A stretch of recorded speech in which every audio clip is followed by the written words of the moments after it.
sœurs, voilà un grand risque pour nous. Allez, témoignez. Le risque, c'est de penser que cette mission, c'est celle de l'Église. Et c'est vrai, elle l'est, mais qu'elle n'est pas vraiment la nôtre aussi, individuellement. Et quand je dis risque, le fait est que nous sommes déjà passés au-delà du risque. J'ai lu récemment dans un sondage qui disait que 93% des chrétiens ne partagent jamais leur foi avec d'autrui. 93% des chrétiens. Autrement dit, je dirais l'immense majorité des chrétiens, tous certainement reconnaissent l'importance du témoignage comme étant des missions premières de l'Église, mais très peu sont ceux qui se saisissent de cette mission. Très peu sont ceux qui osent exprimer leur foi à leurs collègues, à leur famille, à leur voisinage. Pour moi, c'est une grande joie que 40 membres de l'Église aient pu partager simplement avec leurs mots, leur foi, ce que Dieu a fait dans leur vie, pendant le temps de Pâques. Même si nous ne sommes pas tous des pédigrins, oser dire l'Évangile, c'est pas facile.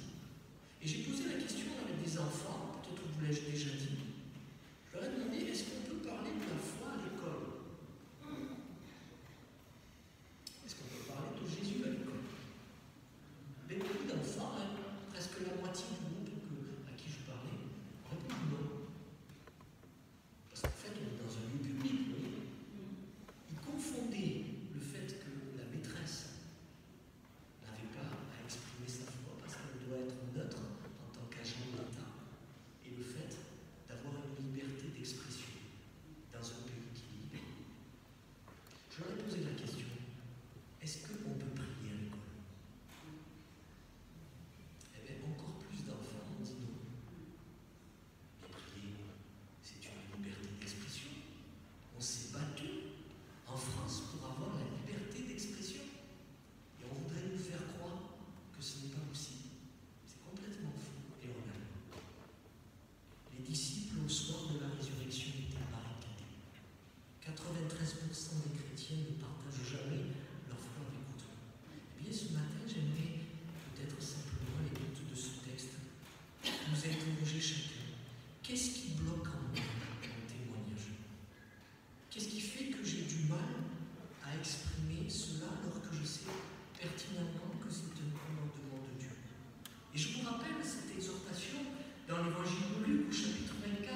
Ceci a produit chez beaucoup ce sentiment de honte et de culpabilité. Les prédications qui sont d'ailleurs nécessaires pour aller de l'autre. C'est vrai, il faut que je devienne davantage missionnaire, il faut que je fasse mieux. Chacun retourne pourtant peu de temps après à son train-train quotidien. Retrouve sa vie de tous les jours. Sauf peut-être ceux qui se sentaient déjà honteux de ne pas en faire assez. Et qui se retrouvent alors avec encore plus de culpabilité. Et j'aimerais ce matin qu'en repartant d'ici, en entendant l'exhortation du Seigneur, on ne reparte pas avec un poids de culpabilité, mais qu'on reparte avec le souffle de l'Esprit qui nous envoie. Il y a un vrai problème ici. Jésus a promis qu'il est venu pour nous rendre libres, libres du péché, libres de la condamnation. Ça ne sert pas à grand-chose de culpabiliser les chrétiens. Que faire? Quelle solution face à notre propre culpabilité? Voyez, frères et sœurs, ce qui est étonnant dans ce texte, ou peut-être pas étonnant de Jean 20, c'est que Jésus franchit les murs pour leur dire, au milieu de la paix soit avec vous. Et par 2 fois, il le fait. C'est pas pour rien. La première chose, me semble-t-il, à faire est de remettre, de déposer ce sentiment si puissant de culpabilité à la croix de Christ.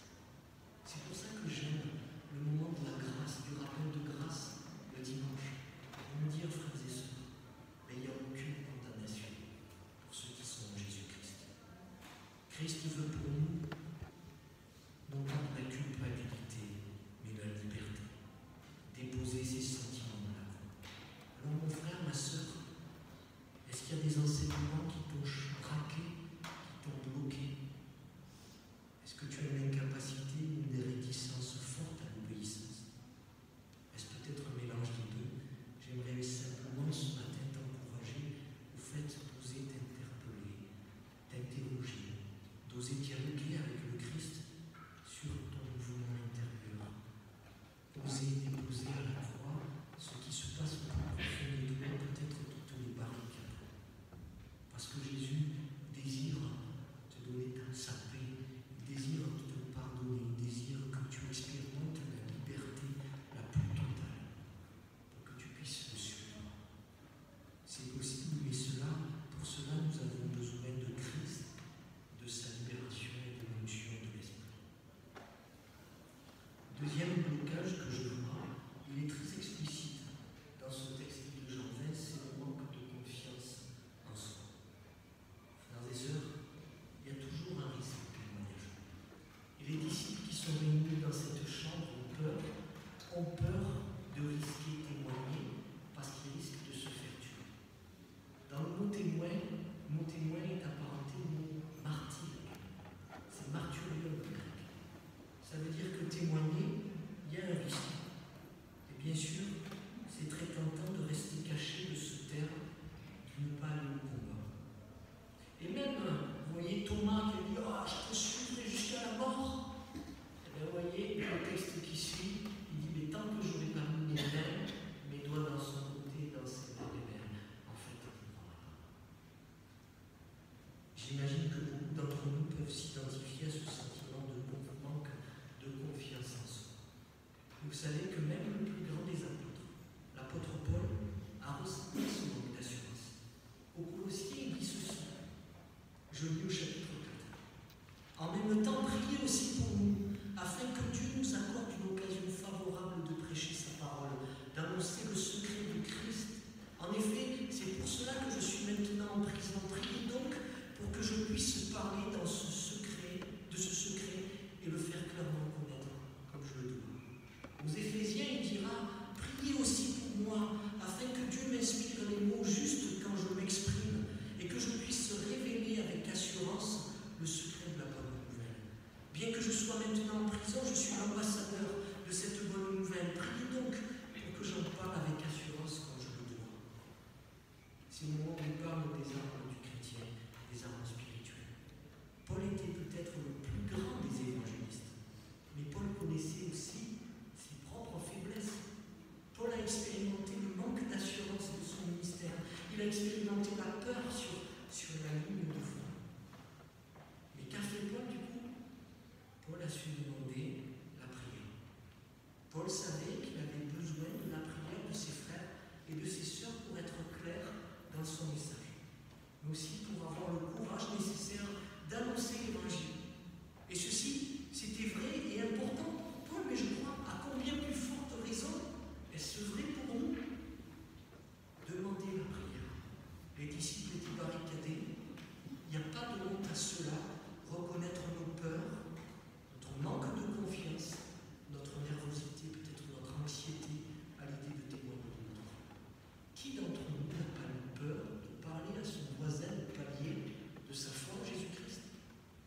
Qui d'entre nous n'a pas eu un peu peur de prendre le téléphone parce qu'il y avait un moment important pour témoigner de la consolation qui se trouve en Jésus-Christ à quelqu'un qui passait par le deuil? Moi, le premier. Chaque fois que je prends mon téléphone pour parler à quelqu'un qui vient de perdre un être cher, combien c'est difficile de dire l'espérance.